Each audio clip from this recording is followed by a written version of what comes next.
அதாவது நம்ம கடையிலேருந்து பெல்ட் வாங்கியிருப்போம், தையல் மிஷினுக்கான பெல்ட்டு. அது எப்படி மாட்டணும்னு தெரியாமல் நமக்கு சிரமமாக இருக்கும். அதை நம்ம மாட்டுறதுக்கு வந்து 3 பொருள் இருந்தால் போதும், 2 பொருள் இருந்தால் போதும். ஒன்று கட்டிங் பிளேடு, இன்னொன்று ஊசி ஆணி, இன்னொன்று சுத்தியல். அது மாதிரி எதாவது வச்சுருந்திங்கன்னா கூட ஓகே, ஒன்றும் பிரச்சனை கிடையாது. சரிங்களா? இது வந்து தையல் மிஷின் கடை சர்வீஸ் பண்ணுறவங்க எல்லாமே வச்சுருப்பாங்க.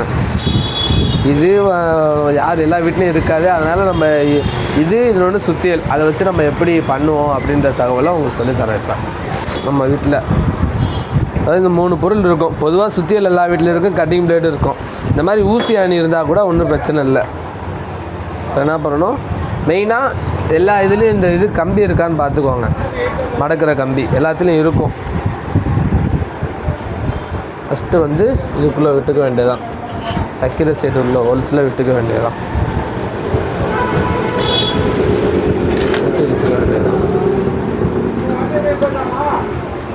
ஃபஸ்ட்டு மேலே உள்ள மிஷினில் மாட்டிக்கோங்க.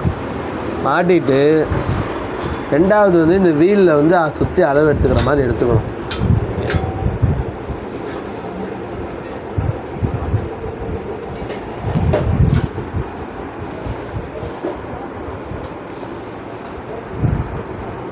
அளவு எடுத்துக்கணும். சரிங்களா?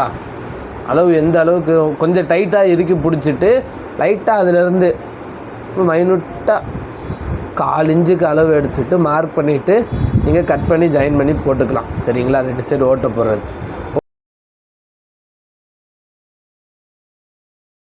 கம்பி பெருசாக இருக்கா? இப்போ சௌரியமாக போகுது பாருங்கள். கம்பி பெருசாக இருக்கா? கம்பி பிரச்சனை இல்லை. போட்டுட்டு இப்படி தான் ஒட்டி இருக்கணும். இது வந்து இங்கே பாருங்கள், இப்படி வச்சு மடக்கிடணும். 1 இதையும் இப்படி வச்சு மடக்கிடணும். 2 போட்டு நடுவில் ஒரு அழுத்து. அவ்வளோதான். உங்களால் முடிஞ்ச வரையும் டைட்டு வச்சுக்க வேண்டியதான். டைட்டு வச்சுட்டு வழக்கமாக எப்பயும் போல் மாட்டுற மாதிரி மாட்டிக்க வேண்டியதான். மெயினாக மேலே மாட்டிருக்கோமான்னு பார்த்துக்கிடுங்க. மாட்டிக்கிட்டு